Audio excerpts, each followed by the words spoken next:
Whenever this regime puts out a strategy document, you have to ask that simple question. Who is this actually for? Because when you look at the national security document from 2025, it's not a strategy. It's a collection of rambling, meandering word salad that is so full of contradictions. And at the same time, it's a warning to everyone who considers themselves an ally of the US. It talks about peace while threatening whole regions. It talks about allies while insulting them. It talks about sovereignty while openly saying the United States should reshape Europe's politics. And when you strip away the fake gravitas, what you're left with is a very simple message. America first now means chaos everywhere else. And that chaos has a purpose. What the document does is that it lays out a foreign policy built around destabilizing allies and rewarding authoritarian right-wing nationalist movements and calling that security. That's the real project that this regime is taking on. It's not peace. What they're doing is creating a global environment where Trump-style politics can spread. It's a disease, and this disease needs to be cut out like cancer. Now, the strategy document opens by pretending to be a correction of decades of failed foreign policy. We've heard that before. And to be clear, there's plenty to criticize about American foreign policy. What's interesting is that what's often criticized has nothing to do with the truth of how America has behaved on the global stage. When you look at most of the developing world, the reason why the developing world is the way that it is due to American meddling on the orders of the corporate billionaire class and millionaire class that are pulling the strings that drives American foreign policy. But no one wants to talk about that. Everyone points at this, that, or the other thing so that you can avoid the uncomfortable truth of admitting what America is really about. Whether you're talking about the Western Hemisphere or the Eastern Hemisphere or any theater around the world, if you're looking at a destabilized and dysfunctional country, odds are there's U.S. fingerprints behind it that have driven that country into that position thanks to the extraction economy that the U.S. lives on. Now, when we look at the foreign policy that the U.S. is engaged in, the forever wars were a disaster. Free trade that happened under both parties hollowed out the entire middle class. Foreign policy elites absolutely treated workers like spare parts in a machine built for defense contractors, banks, and multinational corporations. That's all true. That can't be debated. But that's not what this document is talking about. This document takes the anger, the decline, the betrayal that every one of us feels and uses it to sell something that's even uglier. It defines strategy as a clear connection between ends and means and spends the rest of the document doing the exact opposite. It says strategy should not be a laundry list of wishes and then gives us a laundry list of fantasies about being the strongest, the richest, the most powerful, the most spiritual, most productive, most respected country in the history of planet Earth. I'll say this, when it comes to stringing together the most grandiose proclamations, this regime has it down.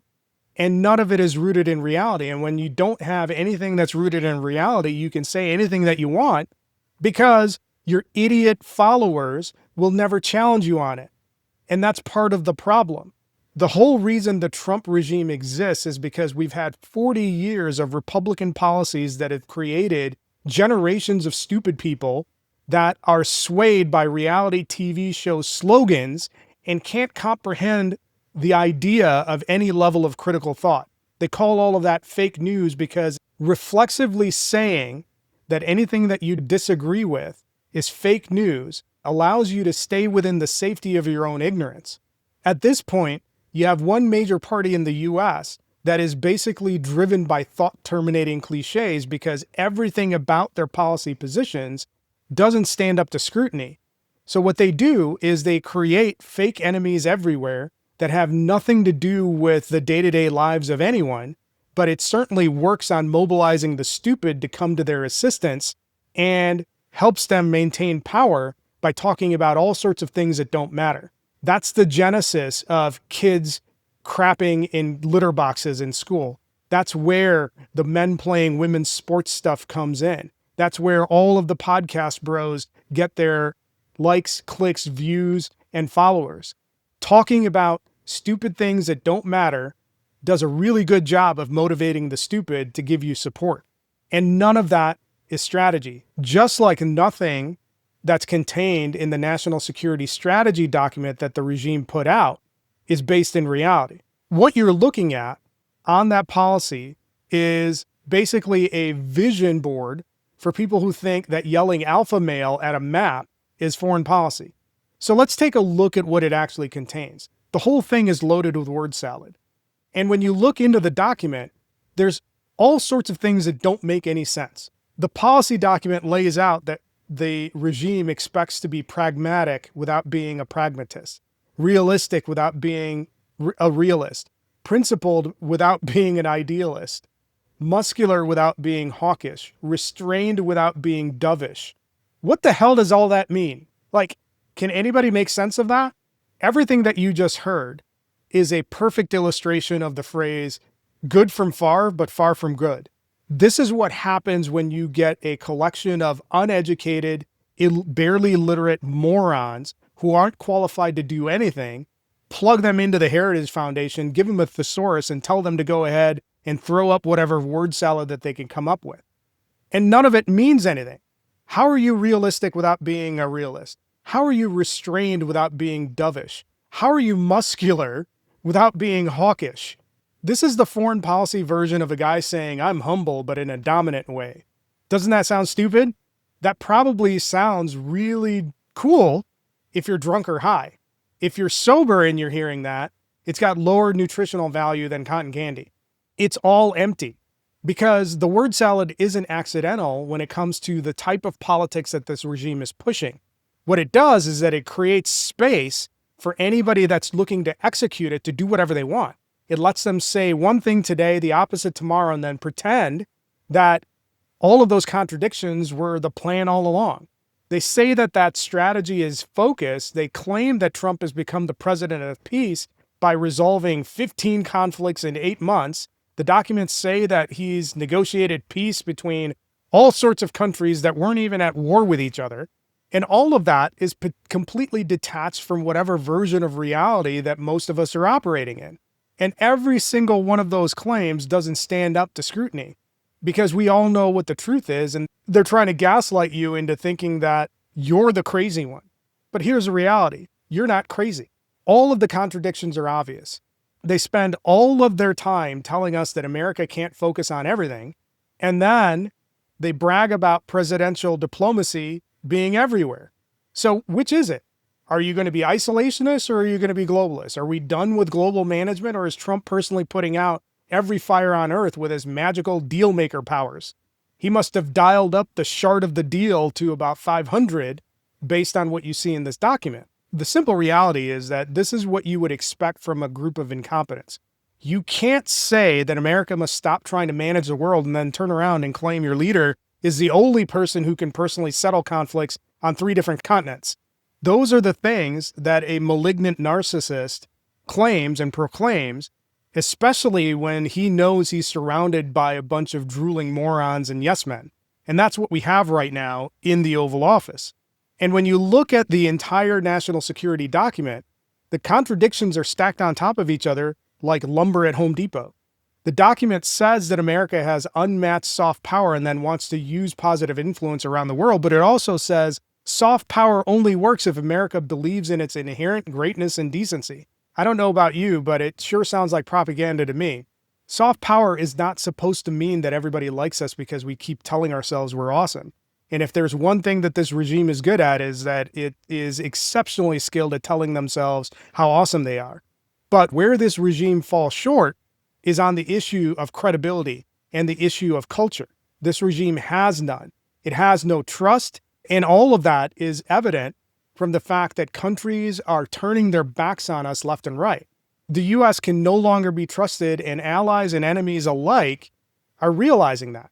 And what's interesting is that when you look at this document and you look at how it defines soft power, what you're seeing within the document is that this national security strategy document and the regime is advocating that if you want to be on the right side of the U.S., you need to elect the right kind of right-wing nut jobs that are aligned with the Heritage Foundation and Federalist Society stooges that are occupying 1600 Pennsylvania Avenue today. And if you don't do that, you're going to be called illegitimate. So how does all of that tie in with their European strategy? This is where it gets interesting, because the regime is making no qualms about it. What the document is saying is that they want to support allies in preserving the freedom and security of Europe while restoring Europe's civilizational self-confidence and Western identity. What does that actually mean? Because when you hear those things and you put it in the context of the regime that's saying those things, civilizational self-confidence sure sounds like a dog whistle, especially when you consider all of the different dog whistles that this regime has regularly used on the domestic front. That's not the language of normal alliances. It's not "we support NATO." It's not "we support democracy." It's the language of culture wars. It's right-wing nationalist language. It's the foundation of everything that this regime is about. That's the language of people who look at Europe and don't see workers, housing, wages, healthcare, energy, or peace. They see demographics. And what the document lays out and says out loud is that Europe as a continent faces civilizational erasure.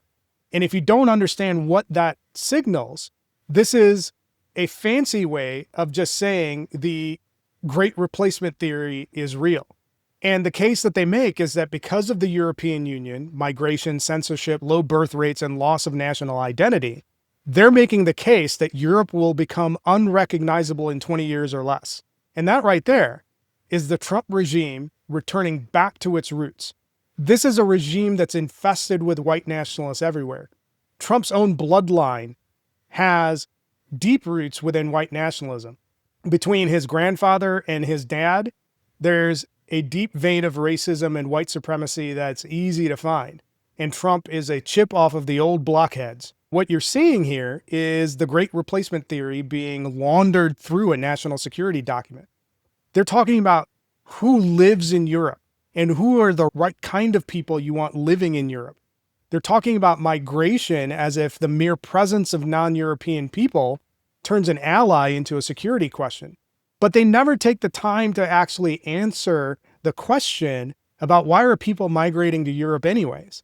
Could it possibly have anything to do with the foreign policy of the US and the business policy of the US that turns every developing world nation into a hellscape, forcing people to flee? Nah, it doesn't touch that. It talks about you got to have the right people within your border. And what's interesting about all of this is that they're not hiding the language. They're saying within a span of a few decades, certain NATO member states will become majority non-European. What does that actually mean? And then they ask the question, well, when that happens, how will they view their alliance with the United States the same way that the original NATO signers did? Sure sounds like a dog whistle, doesn't it? The message that this regime is sending is simple. A NATO ally is reliable when it's white, when it's Christian, when it's nationalist, when it's hostile to anybody that's brown or black. That's the national security position that this regime is saying, and that's the foreign policy positions that the regime is saying they're going to advance. It's a racial panic, and it's pretending to be a strategic analysis. And what this does is that it creates a massive impasse, because on the one hand, it's saying that Europe is vital. It's saying that transatlantic trade is a core pillar for American prosperity. It's saying that Europe has world-class manufacturing, technology, energy, science, and culture. And it says that writing off Europe would be self-defeating. And in that same sentence, and in that same policy document, it says European governments are illegitimate, weak, censor too heavily, captured by elites, and unable to reform themselves. So what exactly is the policy that they're advancing? Are they advancing a policy that says we should work with Europe? Or are they advancing a policy that says that we should undermine Europe? Is the regime saying that we should strengthen our allies? Or is the regime saying that it should cultivate opposition inside allied countries? And when you think about that question, let's remember that the US's history in undermining democratically elected governments all around the world is almost as long as the entirety of the US's existence. If there's one thing that the US does well is that it destabilizes governments all around the world. And when you dig into what the document says, the document states clearly that the US policy should include cultivating resistance to Europe's current trajectory inside European nations, inside allied nations. That should tell you exactly where this regime wants to go. And more importantly, that should tell you exactly where the billionaires who own this regime want everything to go. There's a reason why the entire PayPal mafia and all of these apartheid-loving billionaires and parasites want to create their own islands and create their own ecosystems, is because they don't want to be restrained by any sort of law that protects the average everyday person. And they want that to be a global policy. And what's interesting is that the US is stating its intentions out loud, but imagine what would happen if any European country said something similar in their foreign policy strategy documents. The regime would be crying about this being rigged and that being rigged and foreign governments interfering in US affairs, while at the same time, this regime and its collection of morons are interfering in everything that they could possibly interfere in. Let's not forget the amount of legwork that this regime has done in trying to maintain the holds of authoritarians in various European countries. J.D. Vance peeled himself off of the nearest couch over to Hungary to throw his hat in the ring and support Viktor Orbán. That didn't work out too well, but you get the idea. That's their playbook. They want to maintain their friends and allies so that they can create this global fascist regime that they want to bring forward to the benefit of their billionaire owners. This is a pattern of behavior for this regime. They're not trying to build stable international alliances. What they want is to create a global Christian fascist ethno-state. That's what they want. They want governments that sound and look just like them, govern like them, hate the same people, fear the same migrants, attack the same institutions, and then call all of that freedom. That's what this document lays out as a strategy. And let's not forget, this particular document is informed by things that were spelled out in great detail in Project 2025. And there's a reason why billionaires allied with this regime, you can find them constantly praising all of the race riots that are popping up in various parts of Europe. There's a reason why Elon Musk is quick on the trigger when it comes to throwing his hat and his support behind every far-right Nazi sympathizing group around the world. Elon Musk is singularly responsible for inciting riots in the UK, in Ireland. He's thrown his support behind AFP in Germany. And now he's probably on the verge of throwing his support for a party that's even further to the right of AFP. And when you look at all of that, what this means is that they are happy when right-wing nationalist parties rise in Europe. That's what they want. Not because those parties will necessarily make Europe safer, not because they'll make workers richer, not because those parties will prevent war. They are happy because those parties fit the ideological project that they're trying to bring forward. This is not America supporting democracy abroad. It's America picking a faction inside democracies and calling that faction the real nation. That is straight out of the authoritarian playbook. They don't believe the people are the people. They believe their people are the people. And what they want is a nation of white nationalists modeled on what Franco built, what Hitler built, what Mussolini built, and the entire billionaire class is behind them, backing it because it plays to their bank accounts. That's why they label everything foreign influence, a traitor, an invader, or an internal enemy. They want to create chaos because chaos allows the conditions for these wingnuts to rise to power. And by design, what this policy does is that it creates instability. It creates instability in the Western Hemisphere, and it creates instability in the European theater and in the Asian theater. This is their version of a Monroe Doctrine going international. When we look at this entire document, this isn't a national security strategy document. It's a chaos document. They want to expand chaos and take it international because that chaos is what weakens institutions in the center. It discredits liberal institutions. It makes people scared And when people are scared, it creates an opportunity for them to be organized around a strongman, and it allows that strongman to point a finger somewhere else and mobilize those scared people to attack who they want taken out. That's what this document does. And it's no surprise that this document has all sorts of statements about ending mass migration, all sorts of statements about border security as a primary element of national security. It talks about migration straining resources, increasing crime, weakening national cohesion, distorting labor markets, and undermining security.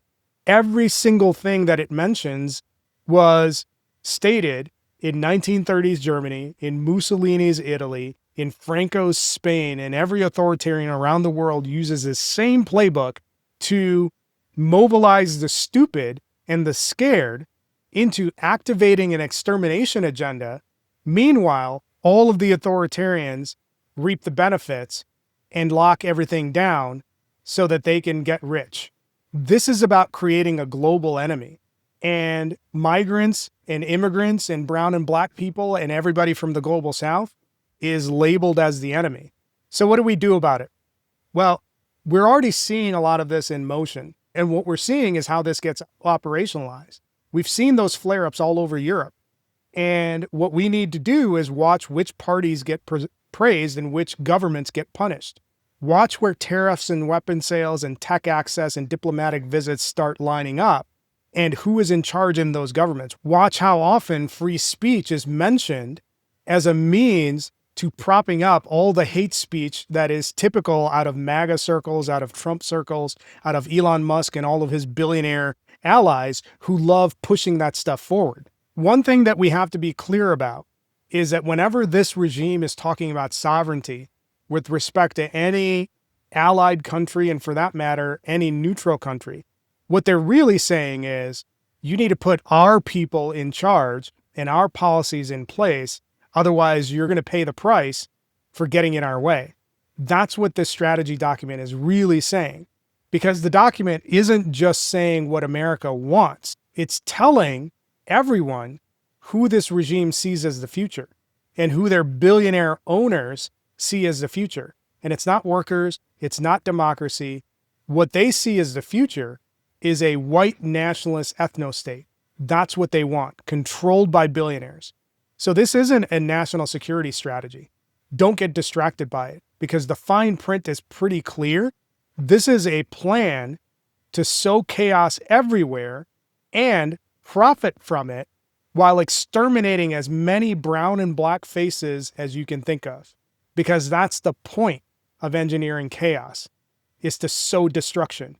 And when you look at what this regime is about, this regime wants to go down in the record books for taking the extermination agenda that was established in the 30s and putting it on steroids. That's the goal. That's the point.